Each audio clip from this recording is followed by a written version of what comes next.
Bom dia a todos. Estamos juntos mais uma vez neste domingo para estarmos realizando o nosso Evangelho no Lar, aqui pelo YouTube, pela Casa dos Tarefeiros da Última Hora. Casa esta que dá a você a oportunidade de conhecer um pouco mais sobre a doutrina espírita. E eu lhe convido a você estar navegando aqui no nosso canal, pois há muitos conteúdos importantes para que você possa estar assim, tirando suas dúvidas, esclarecendo e ao mesmo tempo lhe convidando para que você possa ir até a nossa casa. Aqui já consta o endereço e também os telefones. Lá você vai encontrar a cirurgia espiritual, também como a palestra e o tratamento da desobsessão, a apometria, tratamento da prosperidade, tratamento do desamarra, e fora isso, todo um conteúdo grandioso que vai dar a você muita tranquilidade e paz. Eu sou a Ana Cristina e vamos juntos mais uma vez nessa manhã entrar em conexão com esse mundo maravilhoso que é o mundo espiritual, que nos alicerça e nos dá toda uma alegria imensa, pois nunca estamos sozinhos. Vamos pedindo a todas as fraternidades de puro amor que já possam estar assim adentrando em nosso lar, nos trazendo toda uma harmonia, retirando toda e qualquer doença, a inveja, a tristeza, todas as brigas e insinuações, seja de encarnado ou de desencarnado. Que Mãe Maria, com suas trabalhadoras, já possa ir adentrando e colocando aquelas águas crísticas em cada canto, lavando, energizando e deixando tudo fluir com muito amor e com muita tranquilidade. E é assim que nós vamos dando por aberto mais um Evangelho no dia de hoje. E como todos nós sabemos, estamos fazendo o nosso Evangelho dentro do Livro dos Espíritos. Estamos no capítulo 9, no segundo livro, onde vamos falar um pouquinho sobre a intervenção dos espíritos no mundo corpóreo. Dentro deste capítulo, temos 13 itens para que possamos explorar e entender melhor sobre a doutrina. São das perguntas 456 a 557, totalizando 101 perguntas.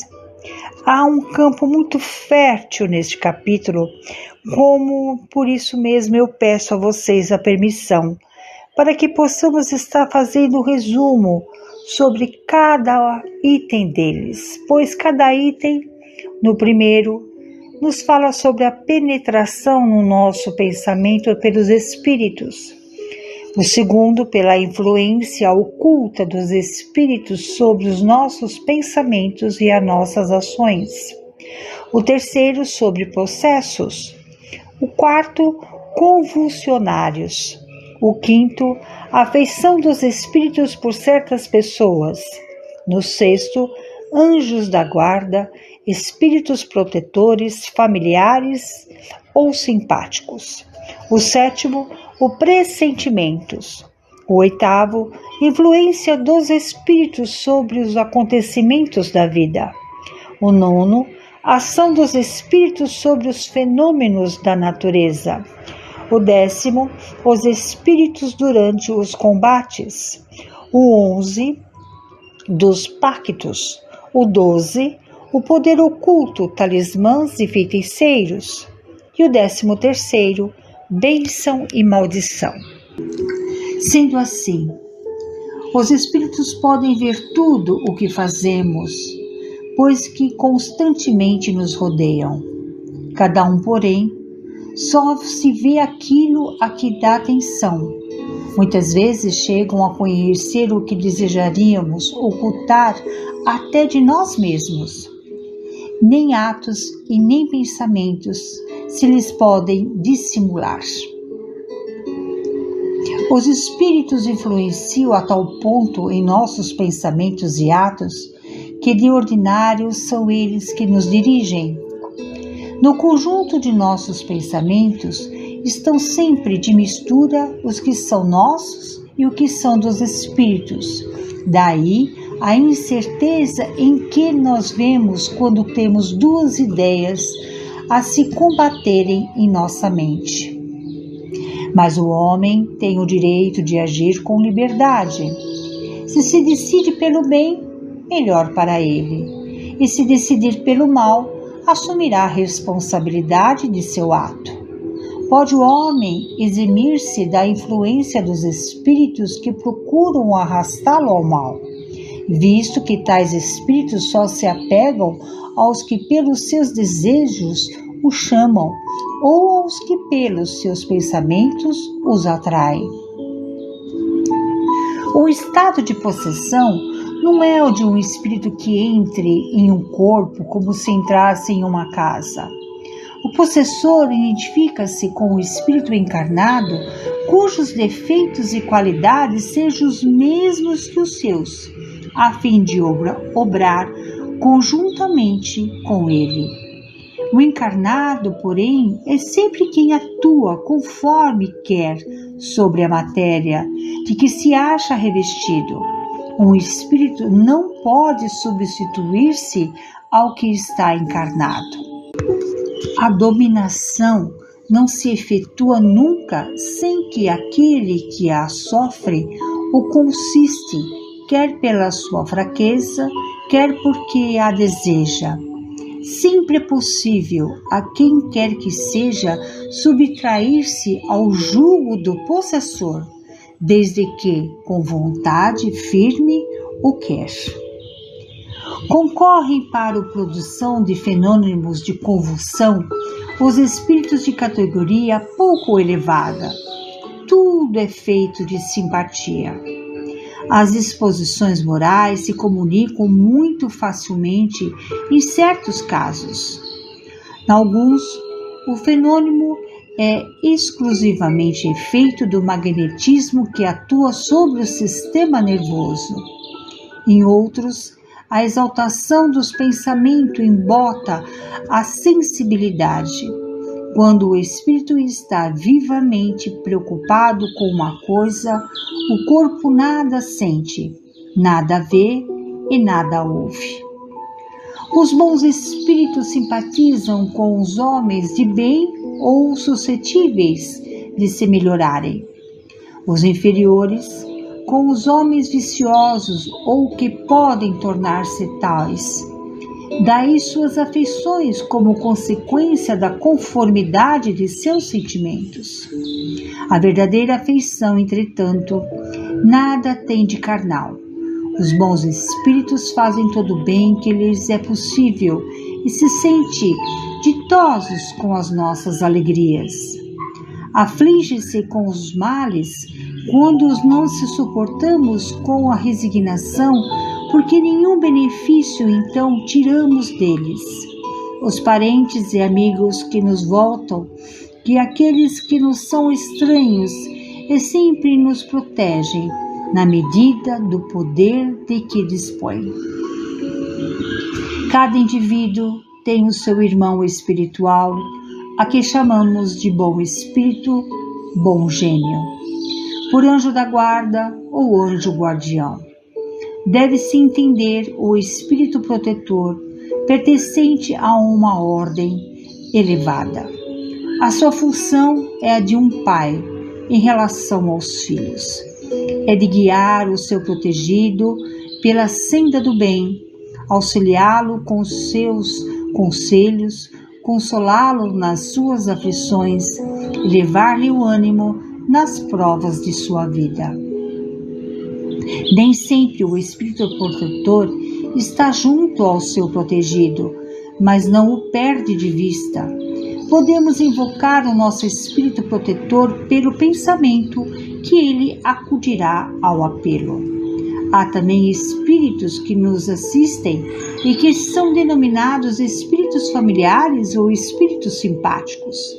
São os amigos da casa Mesmo as aglomerações de indivíduos, de sociedades, as cidades, as nações têm espíritos protetores, pois são coletivamente que precisam de uma direção superior. O pressentimento é um conselho íntimo e oculto de um espírito que nos quer bem. Os espíritos protetores nos ajudam com seus conselhos mediante a voz da consciência que fazem ressoar em nosso íntimo. Como nem sempre ligamos a isso a devida importância, outros conselhos mais diretos eles nos dão, servindo-se das pessoas que nos cercam.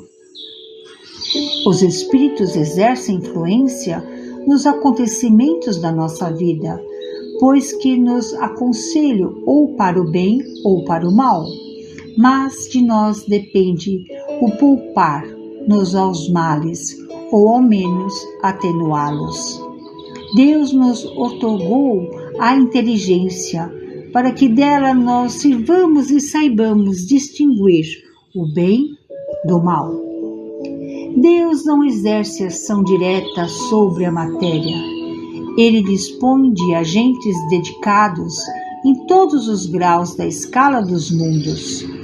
Os espíritos presidem e dirigem os fenômenos de acordo com as atribuições que têm. Numa batalha, há espíritos assistindo aos combates e amparando cada um dos exércitos, estimulando-lhes a coragem. Há alguns que só se comprazem na discórdia e na destruição. Para esses a guerra é a guerra. A justiça da causa pouco os preocupa. Há outros que pensam e agem ao contrário. O espírito desencarnado em combate nunca está calmo. Pode acontecer que nos primeiros instantes após a morte ainda odeie ao seu inimigo e mesmo a persiga. Quando, porém, se lhe restabelece a serenidade, vê que nenhum fundamento há mais para a sua animosidade. Contudo, não é possível que dela guarde vestígios mais ou menos fortes, conforme o seu caráter.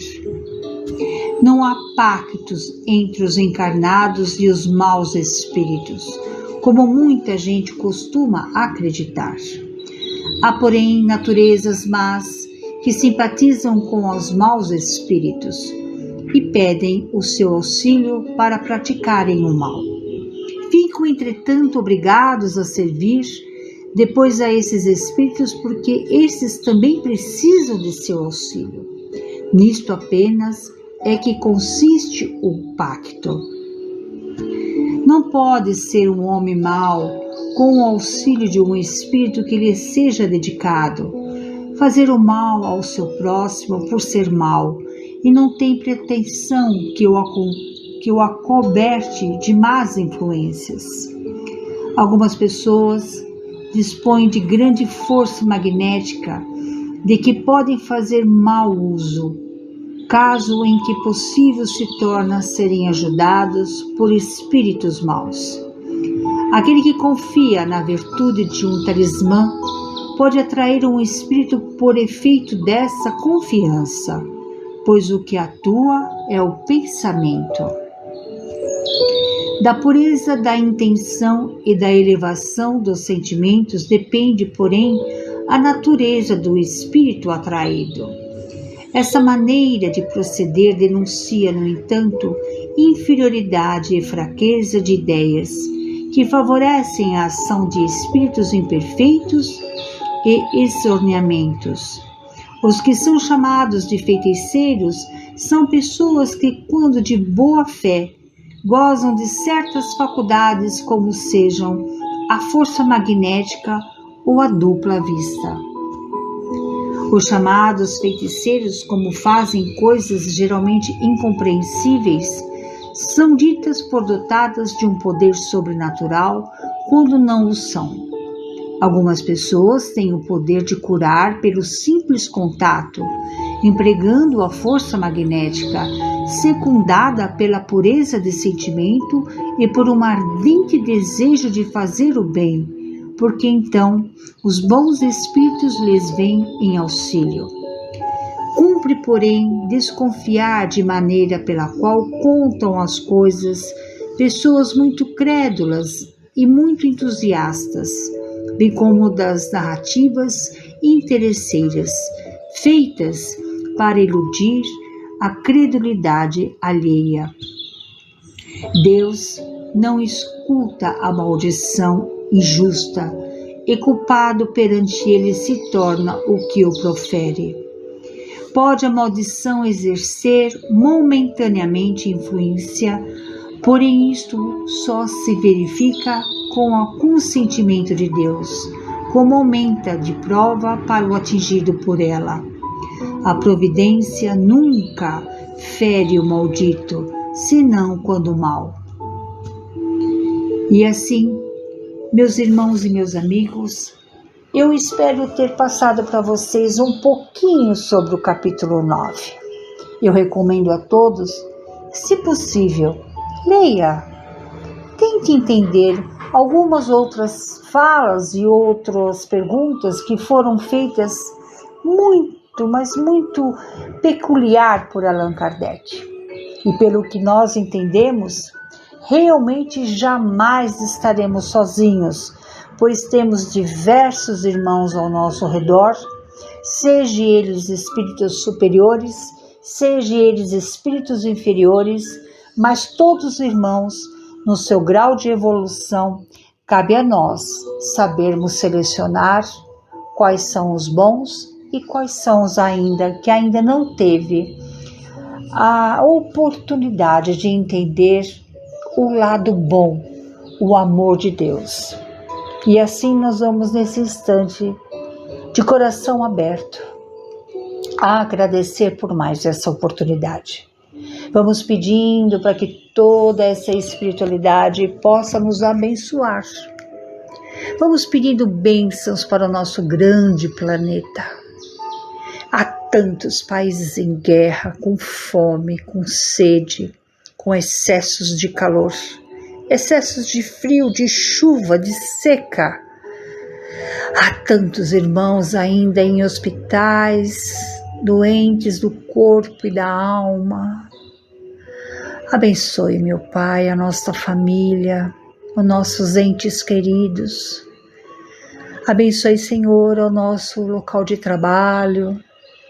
Abençoe a todos os nossos vizinhos, amigos, a casa dos tarefeiros, aos tarefeiros, Dr. Antônio e toda a sua falange de luz que nos alicerça e nos dá tudo aquilo que é necessário. Que eles possam, esses médicos espirituais, colocar nesta água todas as medicações necessárias para que todas as nossas células possam ser regeneradas. E é assim que nós vamos agradecendo por mais este Evangelho, pela sua participação, e que vocês possam ter uma semana abençoada, protegidas por Deus, e que o manto de Nossa Senhora nos cubra hoje e sempre, graças a Deus.